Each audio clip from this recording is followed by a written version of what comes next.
ito maganda siya. Ay dadaling ko ito sa bahay. Iuwi ko siya.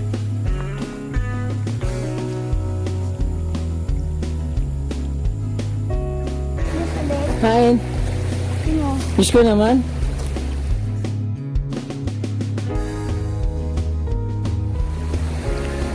Yan yung nakuha nyo.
Kadalasan, wala akong mapuntahan. Kaya, sa ilog lang ako napupunta, sa tabing ilog. Kahit anong gawin ko, dito pa rin ako lumalabas sa tabing ilog. At naghahanap ng makita na mas maganda. Hindi naman ako nabibigo dahil pag nandito ako, napakasarap ng pakiramdam ko. Yung tahimik na tahimik. Wala kang ibang marinig kundi yung mga tilaok ng manok. Yung bagasbas ng ilog. Napakagandang tanawin na nature. Mga baka, kalabaw.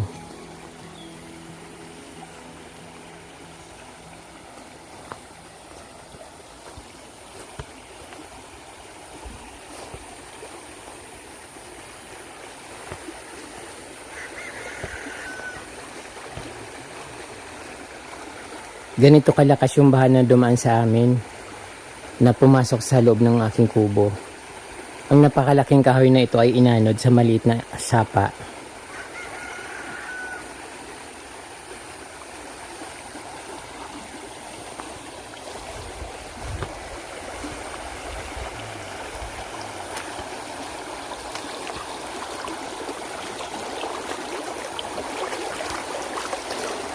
Napakasarap ng tubig. Napakalinaw.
Namulaklak na yung akapal ko, nagamot sa mga buni at sa makakating balat. Pag namulaklak siya, talagang napakagandang tingnan kasi minsan punong-puno at napakaraming bulaklak. So makikita mo yung mga bulaklak niya na dilaw at napakaliwanag tingnan.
Sarap maligo ngayon. Napakalinaw ng tubig at napakalinis. Walang mga dahon na nagkakalat na mga tuyo-tuyong dahon galing sa puno. Kasi naanod sila lahat ng baha.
Sobrang ganda ng bato na ito. Puting-puti at medyo may ano lang kasi natama na nakababad sa tubig sa may mga buhangin. Kaya medyo parang may lupa siya pero napakaganda niya, puting-puti. Masarap itong ipasok sa loob kasi makinis. Although may mga kanto pero makinis siya, hindi siya matalim. Hindi katulad ng iba na matatalim yung puting bato. Ito maganda siya. Kaya dadalhin ko ito sa bahay. Iuwi ko siya.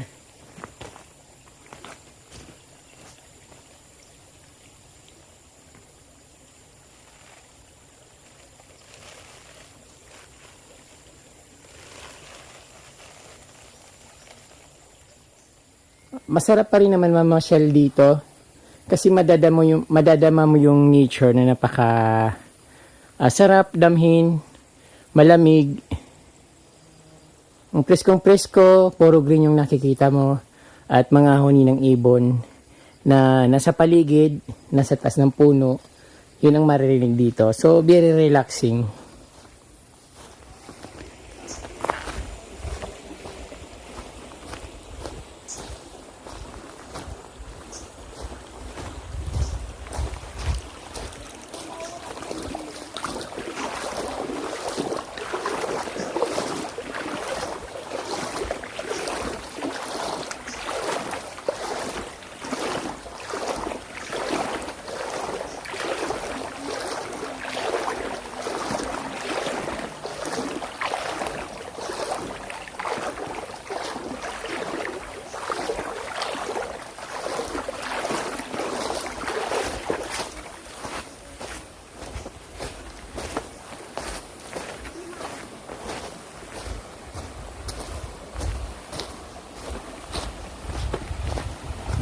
May subad man? Nakapira anak mo? Ha? Nakatulula ko ako nakabuhi pa din ako. Dracula? Ulit. Kain. Sino? Diyos ko naman. Ah. Yun ang nakuha nyo? Ilang araw nyo yung binanglit yan? Pirang aldaw? Ngunya sana?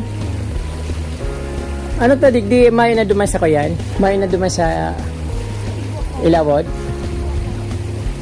Digdi lang naisipan nindo? Duman sa ano na may aswang, kadakol duman sira ah. Ang dakol yung nakuha mo niya. Yung ko daw? So, dit sana? Pwede naman yan ah. Ay, bo.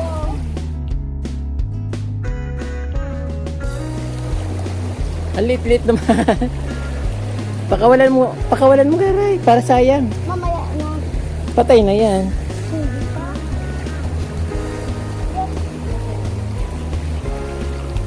Ang saya ng kabataan dito. So, madalas ko sila nakikita nagbibingwit sa tabing ilog. Pero nakikita ko naman yung parang parang dalawang daliri na na tilapia na nakukuha nila. Parang katuwaan lang din nila, pero at least nakakakuha sila ng pang-ulam sa araw, pang sahog sa gulay, katulad ng laing, langka, ayun. So, okay naman yung nila dito, hindi naman siya bawal.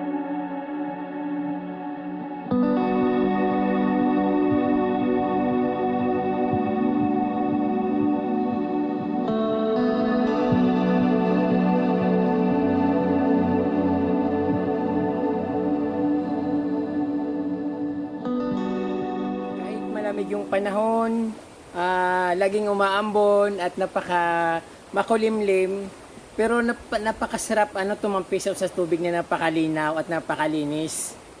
Ang advantage dito mga kaprundi, malapit lang siya sa aming bahay, sa bahayan. Parang walking distance lang, 10 minutes o 5 minutes nga lang, makakarating ka na dun sa isang paliguan dun sa malapit lang sa bahay. Tapos maglakad-lakad ka ng 10 to 15 minutes. Nandito ka na sa magagandang falls. Hindi yung falls na parang ganito yung flat na parang malalim. So napakalinaw niya at sarap maligo. Kahit pamilya pa kayo pumunta dito kapamilya, hindi kayo malulugi kasi libre naman. Huwag lang magtapon ng mga basura at napakaganda dito sa amin. Sana maalagaan ito ng aming barangay. Kasi kukunti lang or bihira lang yung community sa Pilipinas na may ganito kagandang ilog at napakalinis tapos napakalamig pa ng tubig. So ayun kapamilya, marami pong salamat sa inyong panunood. Naway napreskuhan kayo, na-refresh kayo sa aking munting video dito sa aming Gubat River na napakalinis at napakaganda. Maraming salamat ka from Huwag niyo pong kalimutan mag-subscribe at pindutin po yung notification bell para updated po kayo sa aking mga bagong post na videos. Maraming salamat po mga ka-from Mabalos!